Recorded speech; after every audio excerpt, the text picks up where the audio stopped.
Hey, this is Rob Swanson with the Real Estate Mogul Show. Let's get into it. What's up, everybody? Rob Swanson back here with another Real Estate Mogul Show. We've got a good one today. We've got the crew, partial crew back in the studio, and we are going to be diving into how to launch a virtual flipping machine. How do you sit in the comforts of your home, on vacation, traveling the world, whatever it is that you want to do, working this business part-time or full-time, and generate cash by flipping houses in what I like to call easy profit cities. And we have a step-by-step process that we will be walking you through on today's show. Now, I do think that today's show is going to go a little bit longer than normal. So what we are likely going to do is cut it in the middle and break it up into two sessions. We'll just see how this plays out and if that's what we have to do. But what we're going to be doing is in the first half of the show, starting with and focusing on the setup. And in both cases, we're going to be talking about using technology and tools to help you build this business.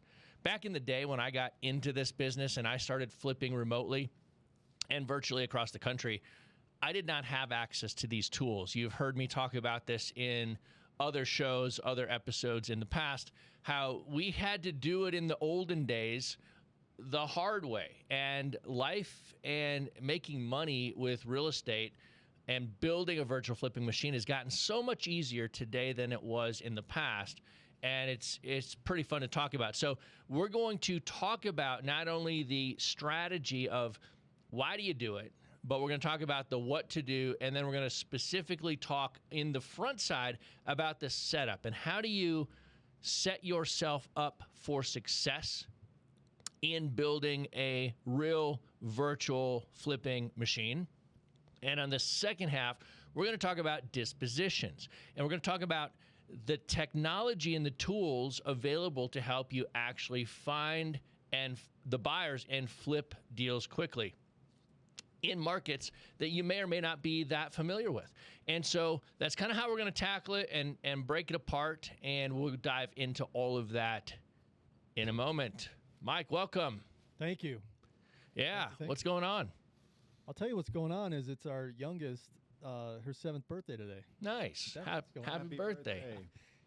Which is really fun. Yeah. So we had a little treat this morning. Blew out a candle before I came into work, and then she's having some friends over on Friday, like midday, but then we're doing a family. Just a side note. Yeah. You said she's 7, right? 7. And you blew out a candle, right? I know. I'm just concerned on your ability to help our students evaluate real estate deals if your math is that poor. Right. She blew it out 7 times, bro. Oh, yeah. Oh, he left that part of it out. Yeah, I got you. Yeah, one down, 6 to go. Right. Okay. Yeah, okay. So that was fun. Kids haven't been feeling great, but she was all smiles this morning, so that was cool. That was nice. That was a good way to start the day. I love it. Yep. Cool, Joe. We got you around the corner on the buttons here today. What's cracking? Absolutely. Just same stuff. Still on my program. Still doing my thing. I'm loving it. Excited to dive into this episode. You know, this is what I did when years ago, I did it the hard way. Yep. And when I came here to Colorado a few years ago, this is what I did when I first got here, the easier way. And so it's exciting for me to hear about it, to listen in, to be in proximity to these kind of conversations, because I know what it takes. And, it's exciting because when somebody has the right mindset and they have the right actions, and we talk about the playbook a lot, Mike, you preach on that. And when somebody does that, success is just around the corner. And so exciting to sit here and share in this conversation. Love it. I love it. Well, I think as we dive into today's topic, what we ought to do is talk about why.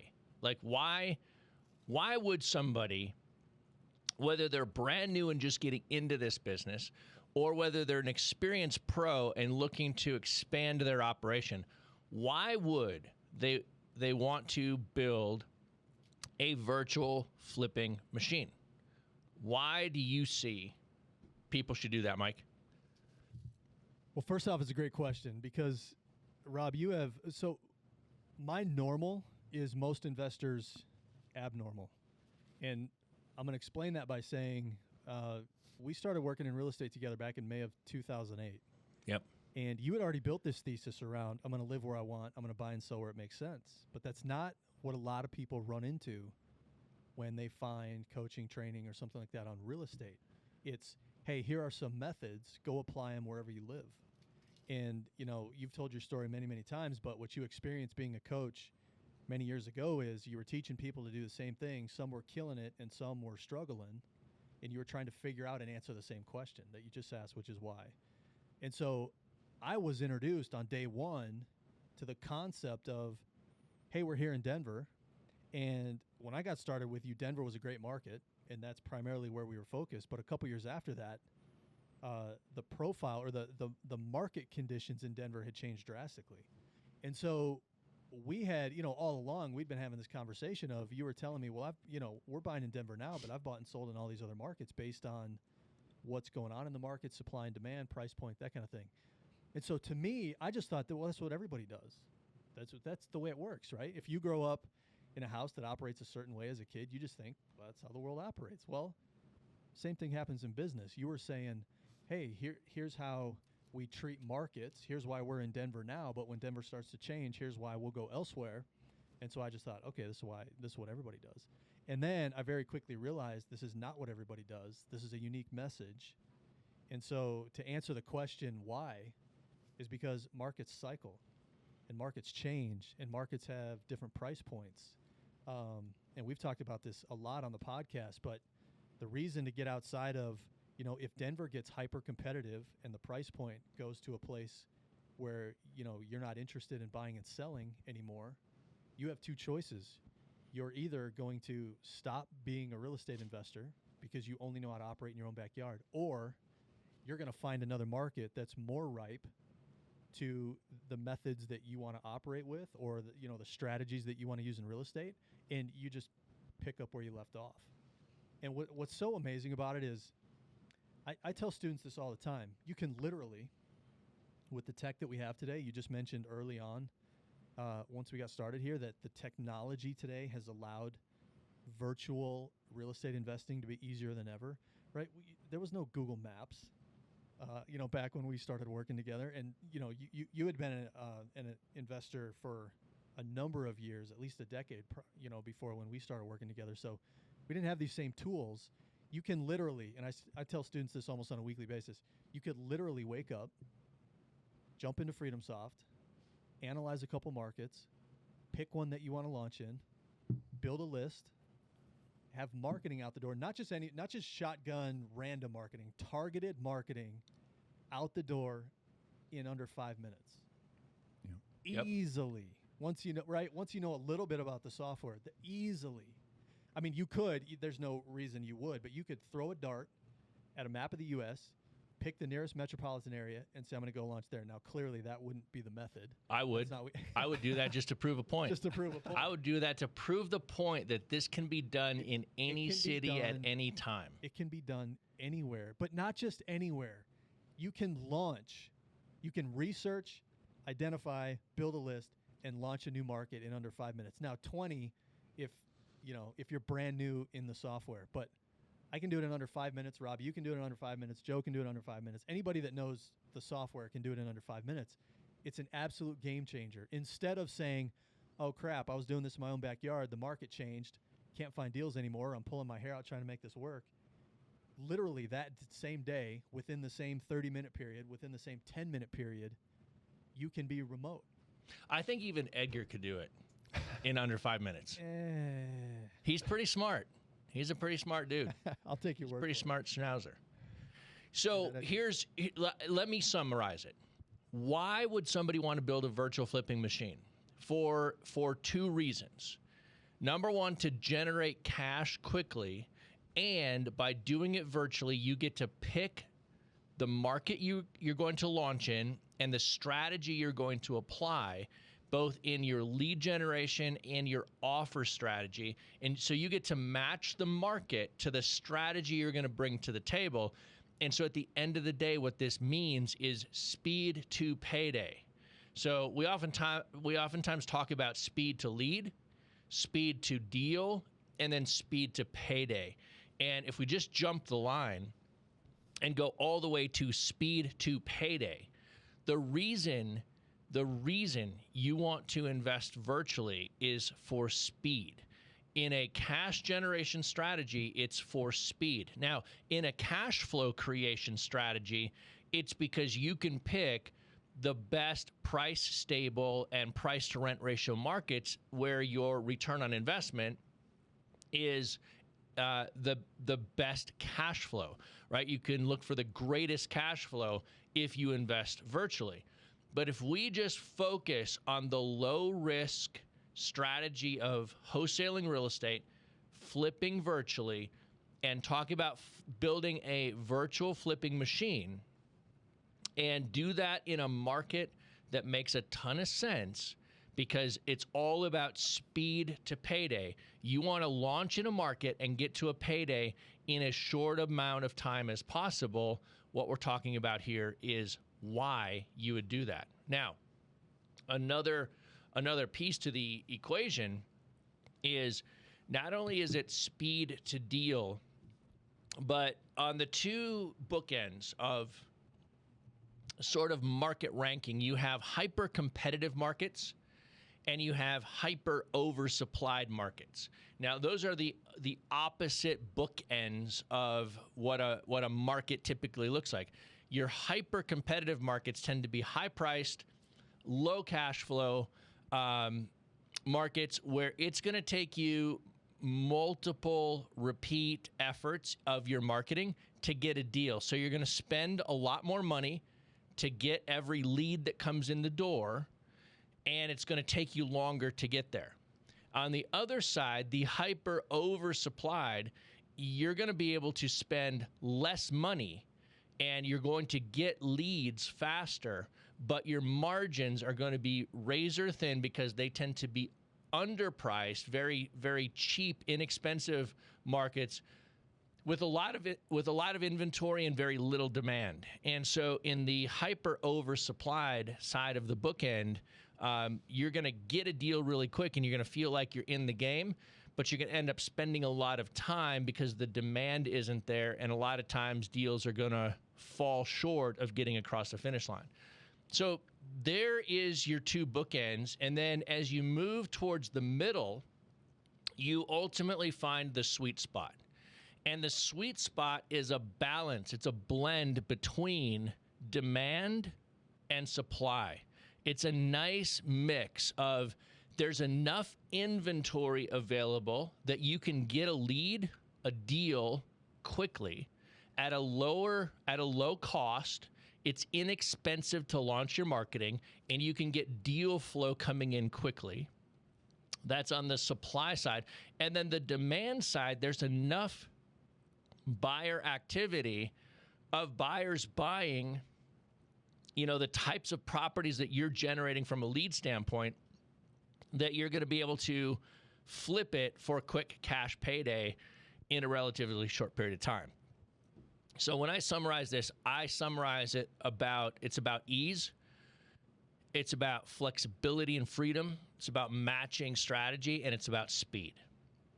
Those are the reasons I think somebody, again, whether you're brand new and getting into this or you're experienced pro, should have a virtual flipping component to their business.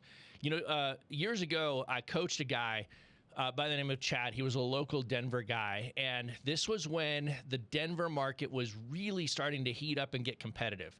And, he was struggling here in Denver to make it work. And so he ended up working with me we worked together for about a year. And when he first started and came on board, he had this idea, he had this mental block that said, I have to be able to do it in my local market before I sort of, bless myself to do it remotely.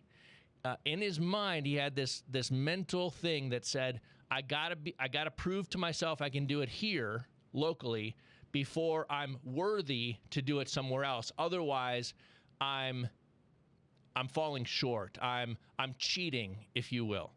And the truth of the matter is that couldn't be further from the truth. You know, if his goal, which it was to make cash, his goal was to make cash, and he wanted to make cash in as short amount of time as possible, then what he should have done immediately is said, I don't care what market I live in, I don't care what market I invest in, I'm going to use the tools, the knowledge, and the effort I'm going to put in to make money in real estate in a market that's going to actually give me those results. And so we worked together for about 6 months, and man, I could not get this mental block past him and I finally got to the point that I said, hey, Chad, when you're ready to listen and take action, I'm here for you. But I can't say anything else that's going to convince you to make the right decision. And so he beat his head against the wall. He spent money. He struggled with lead generation. His conversion rates were really low. He had non-motivated sellers because the market was just high demand and it just wasn't working. He finally came to me in a sigh of desperation and said, okay, I'm ready to listen. What do I need to do? And I walked him through the process that I had been walking him through for 6 months that he had ignored. And I said, just do this. So he picked a market that qualified at the time as an easy profit city.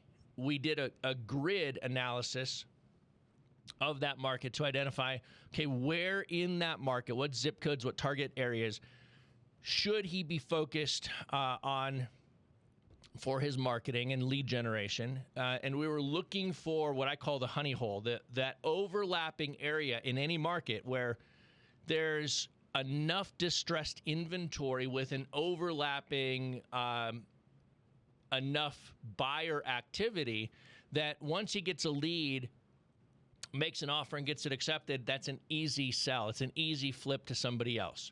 And so he finally launched in a new market, and it took him 5 days. Okay, get this. It took him 5 days to get a deal under contract. It took him another day and a half or 2 days to get the deal sold, and he put his first $5,000 bill in his pocket. And in a week's time, he went from struggling for 6 or 8 months to a week putting a $5,000 bill in his pocket. Not because he was doing anything different. He was using the same strategies. He had the same exit strategy. He had the same offer strategy. He had the same marketing strategy. He had the same skill set. He was the same. Everything was exactly the same except the market he chose and how he chose to launch in that market. And when he made that shift, his speed to a payday collapsed, and it was almost instantaneous. It was very fast from execution to success. And that's the key that I want people to get in a virtual market strategy. That's what I want people to grasp onto. Why would I do this? Chad is the reason you would do this. That's exactly why. And Chad's not alone, Rob. You were telling this story, and I can't help but think of how many investors over the years have put in proper effort in a terrible market, specifically for the effort that they were putting in. Yep. And then at some point, a week in, 6 months in, 5 years in, decided, oh, this just doesn't work. Yep. And have never come back. Yep. Because proper effort plus horrible market equals Chad. Right, Chad's exactly. First 6 to 8 months. Exactly. And then that's a bummer because they made a conclusion based on poor information. They just didn't know it was poor information. Right. You know, people have heard me talk about the fact that you can do this business in any city in the country, and you can and it all strategies work in all markets all the time. The thing is, some strategies work better in some markets some of the time. And so if you get better at figuring out the sum of the game, right? The which strategy works at which time of the market in which city at, and then execute around that. That's how you win. And the whole idea is you don't have to build a business that goes super deep in a market. You don't have to be the guy doing 5, 10, 15, 20 deals a month in one market. You want to be the guy or the gal that figures out how to launch into these virtual markets and just scrapes the easy cream off the top. I talk about this all the time. You want to flip 1 to 3 deals a month in 1 to 3 markets. So that on the low side is 3 deals across the finish line every month. That on the high side is 9 deals across the finish line every month. Now, that's just the target, right? You're going to find that in some markets you can do more than that. And so, but I always like to tell people, that's $30,000 to $90,000 a month. That's $1 million a year business. $83,333.33 a month is $1 million. It's a lot of threes. It's a lot of threes. That's a lot of threes. But that's the point. You can apply our strategy and this technique into what we call easy profit cities. And I say this a lot: build a boring business so you can build an exciting life. Hey friends, Rob Swanson here. Let me jump in and talk to you really quick about the Real Estate Mogul Academy. You might be sitting back listening to this and saying, how do I get in proximity with these guys? How do I have these kind of conversations, water cooler, hallway conversations every single day to help me go where I want to go in my real estate investing business? Whether you're just getting started or you're already a seasoned pro trying to elevate and go to that next step, the Real Estate Mogul Academy might be for you. What we'd like to do is offer you a free strategy session where someone from my team will jump on the phone. We'll talk about where you are, where you want to go, and how the Real Estate Mogul Academy might be the right fit for you. If you're saying to yourself, that sounds great, let's do it, go to mogulmembers.com, fill out your name and your contact information, and let's jump on the phone and let's chat. Let's see if we can help you go where you want to go this year. This is not a complicated business. It's not hard to do. What it takes is effort and skill. You got to put in a sufficient level of effort at a sufficient level of skill in order to produce the result you want. And what we do and what we teach is repeatable time and time again. And so, Mike, I think let's talk a little bit about, we want to talk about the setup, the tech setup, because all of this is easier with some tech setup. And let's kind of talk through the steps of if we were coaching somebody to launch a virtual flipping machine business. Yep. What would that look like? Where would we start? How would we do this? Let's get into the tech. I want to say one thing real quick about your multiple market strategy that I think is really important. Let's use some easy numbers. Let's say you set out to build a business that's doing 10 deals a month and you're in one city, one market. Yep. Okay. 100% of the pressure is on that one market to produce 10 deals a month. Right. Now imagine you go to 2 markets. Your goal hasn't changed. You still want to do 10 deals, but you split up the pressure on each market to produce roughly 5 and 5. But here's why this matters. Because when the pressure is high on a market, you get deals that aren't really deals that cross your table, but you're thinking, yeah, but our goal's 10. So I know it's not ideal, but how do we kind of squeeze this in? And you start accepting deals that are less than deals, trying to make them work. Yep. Instead of saying, okay, our goal is 10 deals a month. Let's go into 3 markets maybe. Yep. Maybe we go into 4. And now you still have the same target of 10 a month, but you don't have to try and force a deal that's not a deal to become a deal. Yep. Because you spread the pressure across multiple markets, and now you can say, these are the kind of deals we do, and it either fits into what you do or it doesn't, and that determines, yes, we move forward on this property, and no, we don't, and your yes happens faster, and your no happens faster, and your entire business becomes more efficient. Yep. Instead of trying to play, how do we squeeze this, square deal into a round hole? So Yeah. I just want to speak to, you brought up a great point on this multiple market strategy that you've taught, and my experience has been that's one of the main benefits is that you identify this is what a deal looks like, and you don't have to play, let's try and make a not a deal a deal. Yeah. So And one of the cool benefits of, a virtual flipping business is that not only the pressure on the market, but the pressure on you as an individual investor or your team goes down significantly, right? Because if you do this right, you're just scraping the easy deal off the time. This is the perfect business for somebody that works this part-time and wants to make some extra cash on the side, because you don't have to squeeze the red out of a turnip, right? You can let the market produce what the market produces, and by picking the right markets and the right strategies at the right time, the market does produce. And now you get to, instead of spending all of your time working non-interested sellers, we'd call red light leads, and trying to turn a red light into, make something out of nothing, you get to focus on the super hot leads and maybe the hot leads, but you take the super hot, the easy paydays first, you process them, you get your payday, and then you work down through the varying temperatures of leads.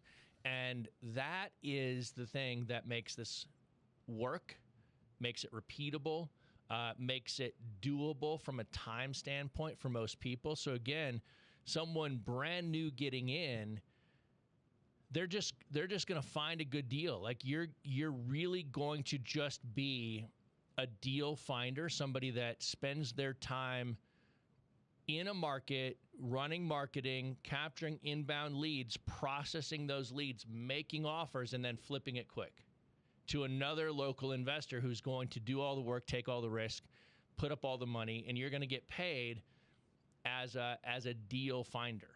And that's a beautiful place to be. So step one in our virtual market launch plan is to set up your CRM and your virtual automation. Now, we'll talk about in the first half of this episode, we're going to talk about probably the first 4 steps. And we're really going to lean on the technology, the tools setup. But I want you to understand the first 4 steps. So step 1 is to set up the CRM and virtual automation. And hear me on this. This doesn't mean that you're going to spend the next 10 days tinkering around with your CRM and building something from scratch. You don't have to do any of that. You've got to understand, you've got to put the technology in place, because that's going to make everything easier.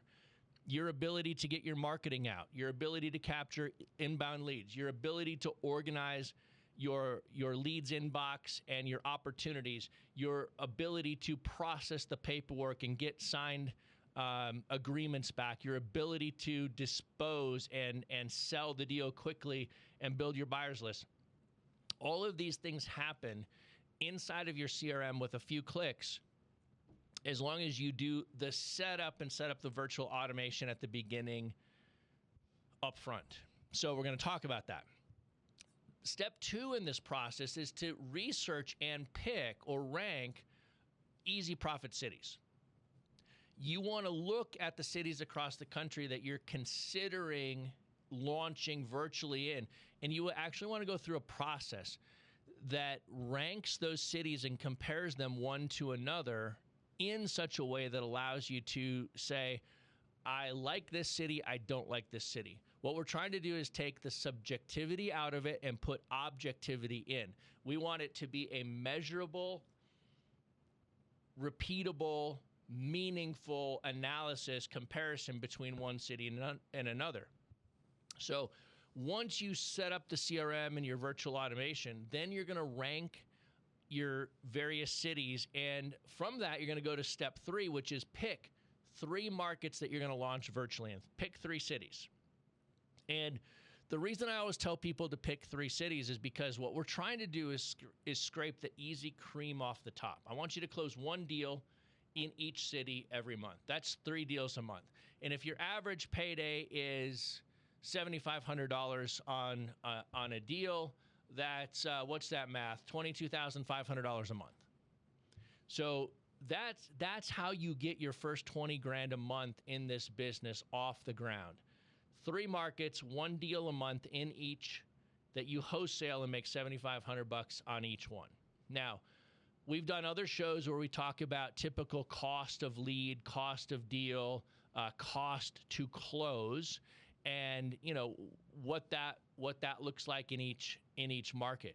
And so we won't dive into that kind of numbers math here, but that's math that's out there that's repeatable that you can kind of lean in on and say, okay, if I spend this amount of money, or if I do this amount of marketing, and if I generate these amount of leads, what is it going to cost me to get to my first payday? That's a relatively measurable number to get to. So that's step 3. And then step 4 is to launch direct mail into 1 up to 3 of those virtual markets. Now, we always start with direct mail as the foundation of the lead generation and the marketing effort. And the reason we do that is because it's proven to work. It works every time. It isn't regulated into oblivion.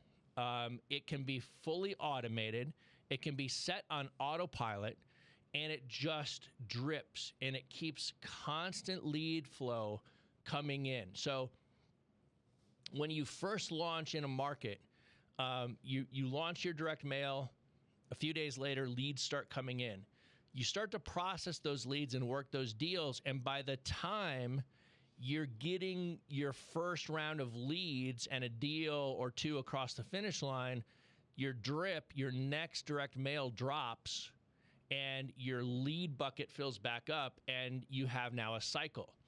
This is what eliminates the feast and famine that most real estate investors struggle with. 100% yes. And that is a huge deal.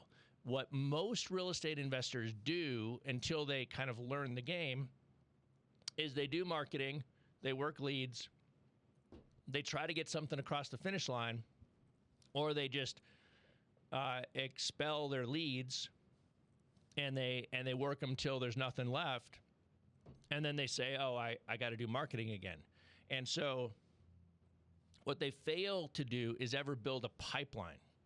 And it's the pipeline and it's the consistency of lead flow that will help you win in this business. And that's why we lean in on the tools and the technology of making this business work, is because that consistency and that regular activity is what helps you win. So those are the first 4 steps. Set up your CRM and your virtual automation. Research and rank your easy profit cities. Pick 3 markets to launch virtually in, and then launch direct mail in 1 to 3 cities. And again, I say 1 to 3 cities because depending on what your budget is, you might just launch in 1 of the cities today, and use 1 city initially to go make your first 7,500, 15,000, 20, 25, 30 grand. Just use 1 city, smaller marketing budget, but in a market that is in that sweet spot of plenty enough distressed inventory with good buying activity. When you get a deal, you can get it across the finish line and get it flipped.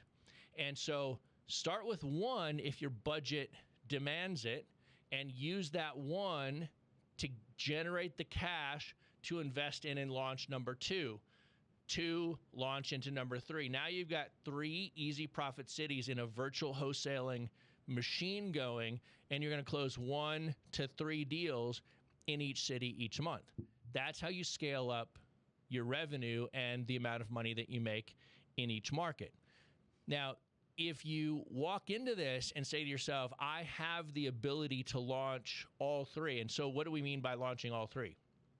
You're probably going to spend around $500, $500 to $600 in each market to launch the direct mail on your round one. So one market would be $600, two markets would be $1,200, three markets would be about $1,800. And so if you have somewhere between that $1,000 and $2,000, you can launch 2 to 3 markets at a time. Now, if you're just getting started, sometimes it's better to just say, let me just focus on the first one and let me get the lead generation. In fact, I was working with a gentleman in our program just yesterday, and he had launched 3 markets. I think he dropped roughly let's see, what did he drop? Roughly 1,000 to 1,200 postcards in each market. And so I think he spent somewhere in the $500 to $600 range on that mail in each market. And he had a 1.4% average response rate on his direct mail. All 3 markets were over a 1% response rate, which is really good. A lot of times you'll hear direct mail response rates below 1%. Now, the reason they're higher in this case is because we picked the right market, we sent the right mailer to the right audience, the right list, and as a result, we got the message right, we got the market right, we got the mailer right, we got everything right in order to elicit a good response. So spending, let's see, what was that? About $1,800 roughly, generated over 50 leads. So let's just do the quick math. I think last night I looked at it was 52 leads. So let's take 1,800 divided by 52. That's $34.62 a lead. Okay, $34.62 a lead. So what you want to be thinking about there is if you spend, if you want 30 leads, 30 leads times $35, you got to spend about $1,000. And if your postcards out the door are around 65 cents, you're going to spend about $1,600 to generate 30 leads. So you can kind of reverse engineer your math back to what you need to do. Now, if we step back here, those are the first 4 steps. If we step back here for a second and talk about then the CRM setup, Mike, you work with a lot of folks all the time where, okay, we've gotten through this process of they understand the virtual flipping machine, they understand market selection, they understand they're going to drop direct mail. But what they don't yet understand is that if they do the setup of the tech right up front, processing leads, making offers, staying focused, being efficient is all that much more simple once the activity starts to happen. What's your experience there? Yeah, my experience there is a couple things. One, we don't need to overcomplicate this. Obviously, we're talking about FreedomSoft here, but you've got a list in a market that you're going to market to full of prospects. Prospects are people that you are sending some form of outbound marketing to. In this example, Rob, you're talking about direct mail, which is perfect. So I have a list of 1,000 in city A, and they're vacant or they're tired landlord or whatever the case, right? So I've got my list. Those are the people that I'm going to target with my marketing. And then we have a campaign set up. Now, FreedomSoft has the ability, you can add local numbers or you can add toll-free numbers. And we have users that do both, and I've seen both work. What we typically do is grab a local number, a local phone number that gets linked to the campaign. And so it's not, you mentioned it a while ago, when you said launch your CRM, that doesn't mean hire a developer, spend hours and hours and hours. It really means, set up FreedomSoft if you don't have it, or log in if you do, right? And I've been working with multiple teams and groups in our coaching lately, in our mogul coaching. And here's what I told them, because there's one team of 3. I was just on again with them this morning, and they've been doing real estate for a while. But what we're doing is we're reorganizing so that we can launch this go around more effectively. They came into our program recently, and they're a little bit scattered, right? They've got 60 some odd lists and a bunch of campaigns, and I was like, time out. Let's back this thing up. How many markets are you in? Rob, they're in 3. Okay. You were talking about 3. That's not a coincidence. They're in 3 markets. Yep. I said, here's what you need. You need a list in each market, and you need a campaign for each market. That's it. We're going to keep this simple. Now, over time, you may build in a different lead type or something like that. But at the end of the day, we've got to have our list so we know who we're marketing to, and we have their campaign set up to capture all the inbound leads. Yep. Right? We're not overcomplicating this. And then one of my favorite features in FreedomSoft, and I teach on this almost weekly, is the workflow automation system with the statuses.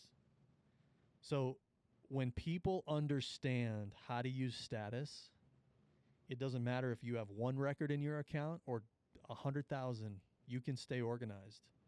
And so, Rob, when we launched workflows and statuses and that kind of thing, we came to you and said, hey, you've been doing this for over 2 decades. What are the statuses that you have found that work? And then we built them and we give them to everybody. Because not everybody can build systems. I don't naturally think systems. I do more now, right, from working here for a long time. But I'm not wired to build systems, whereas you were, the engineer brain in the background and that kind of thing. But what happens is, specifically with status, you've got to have systems. And so one of the first things we did with this particular team of 3 is we said, okay, what 3 markets are you working in? Let's get all this other stuff out of your line of sight. We archived all of it. We don't need to see it right now. Maybe at some point in the future, but not right now. And then we went in and we said, and what happened is they had done some marketing in the past. They just hadn't updated the statuses. So they didn't know who they sent marketing to and when, which is really critical. Because if you don't understand that, if you're not updating the status so that you know who you sent direct mail to or who you marketed to, you log in and you see your list, that's good, but you look at the list and they all have a status of new, and the team looks at each other and they go, I don't remember what we did. Right. So we got this fixed, right? But by fixed, I didn't tell them to go build a new system.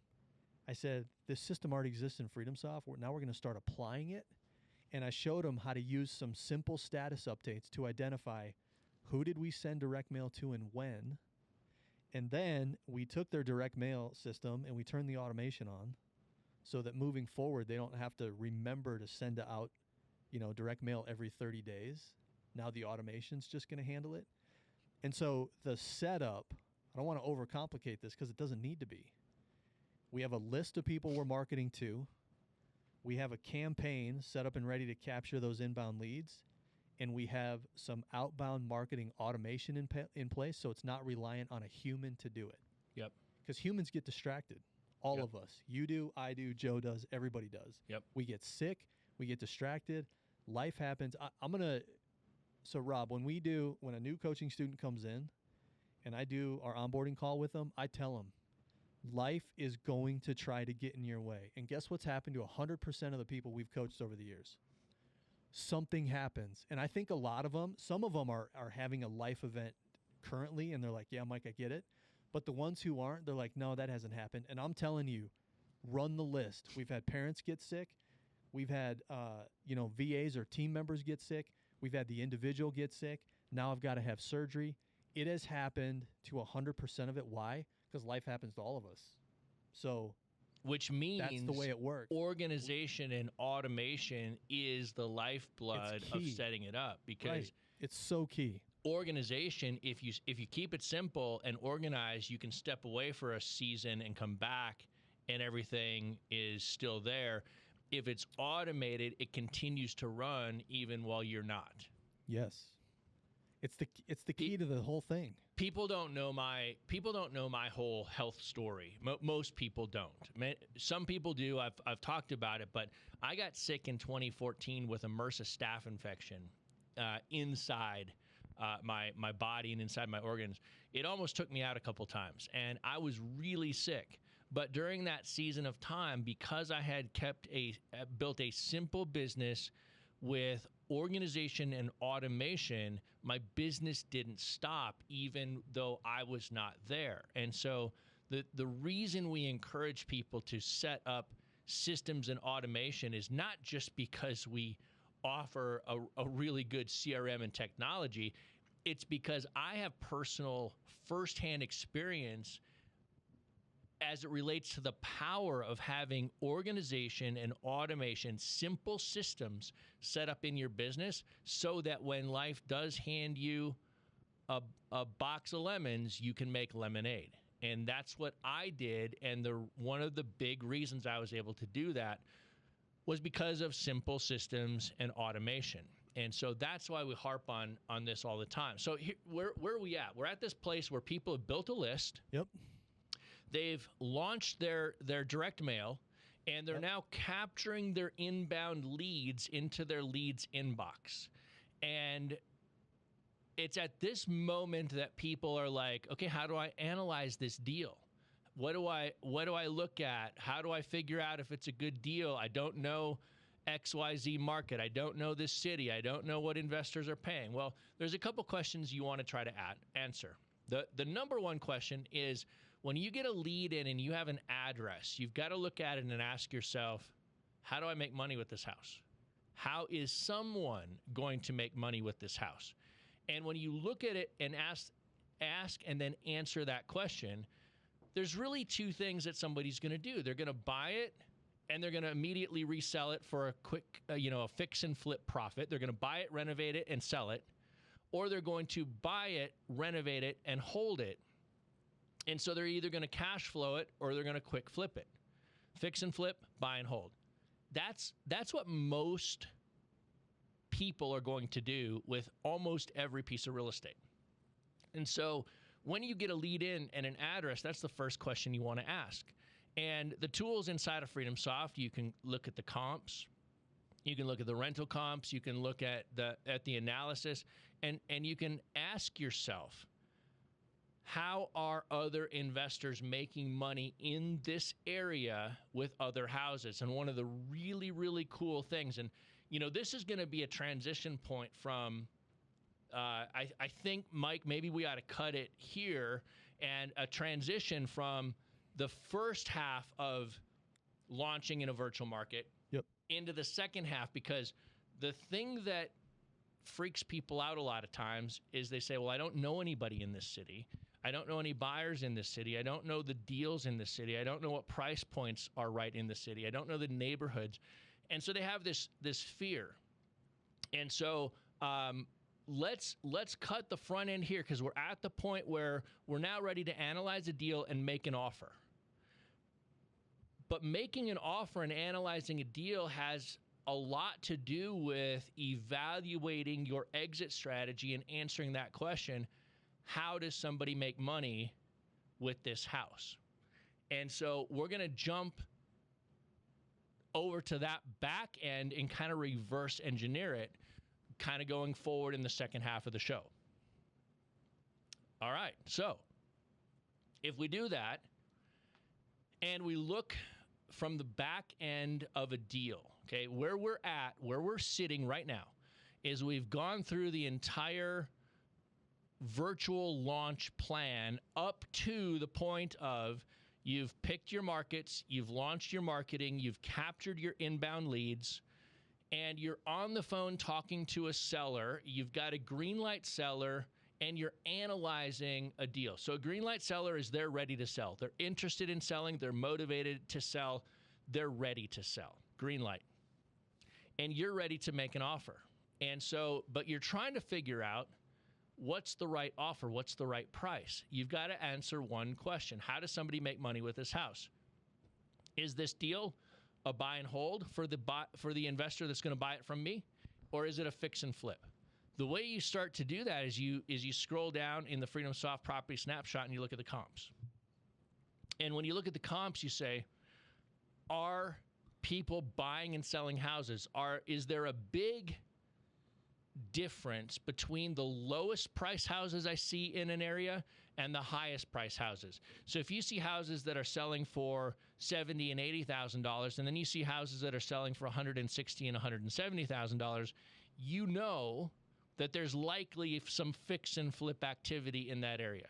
There's investors buying cheap, and then the same houses are being resold retail to new homeowners into a new area. So the first thing I do is I look at the comps and I say, do I see a big delta, a difference between the low price and the high price? If I do, my mind says, okay, this is a potential fix and flip. Somebody could buy it, renovate it, and resell it. On the other side, if I don't see that big delta, the difference, and if I see everything is kind of tighter bundled together on a single price point, maybe everything is kind of ranging between $60,000 and $80,000. That's kind of where I see all the solds landing. And I've got kind of a tight grouping of price. I'm going to say there's not a fix and flip market here. They're not buying it low, fixing it up, and then selling it high. They're buying it low, fixing it up, and then renting it out. And so if I see the tighter grouping, then what I'm going to do is I'm going to say this is probably a buy and hold area. Now, sometimes I'll see that it could go both ways.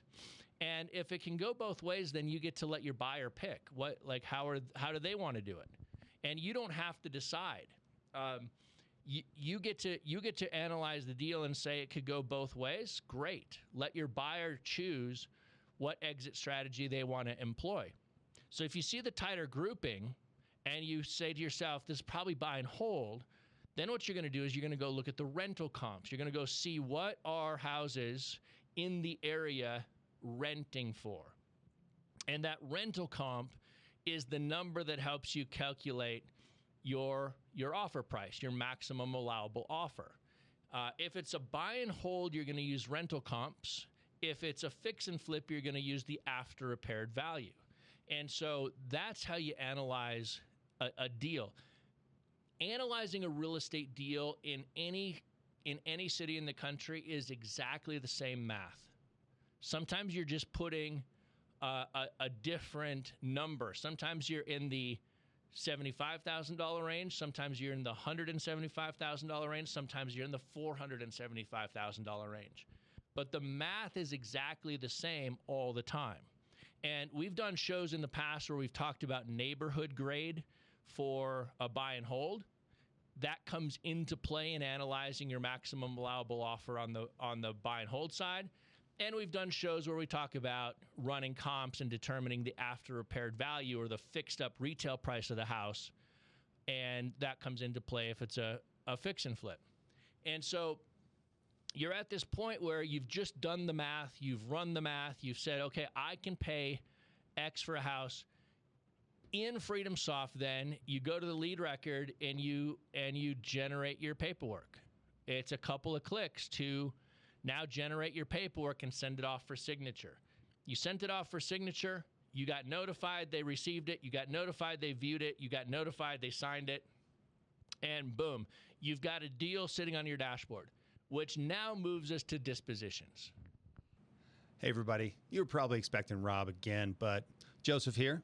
Normally I'm around that wall, but I want to let you know, Mike, Rob, they crushed this episode. Virtual flipping, incredible.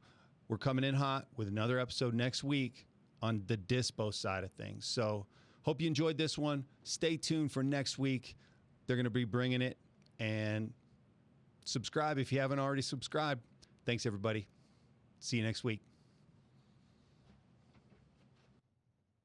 Hey friends, Rob Swanson here. Let me jump in and talk to you really quick about the Real Estate Mogul Academy. You might be sitting back listening to this and saying, how do I get in proximity with these guys? How do I have these kind of conversations, water cooler, hallway conversations every single day to help me go where I want to go in my real estate investing business? Whether you're just getting started or you're already a seasoned pro trying to elevate and go to that next step, the Real Estate Mogul Academy might be for you. What we'd like to do is offer you a free strategy session where someone from my team will jump on the phone. We'll talk about where you are, where you want to go, and how the Real Estate Mogul Academy might be the right fit for you. If you're saying to yourself, that sounds great, let's do it, Go to mogulmembers.com, fill out your name and your contact information, and let's jump on the phone and let's chat. Let's see if we can help you go where you want to go this year.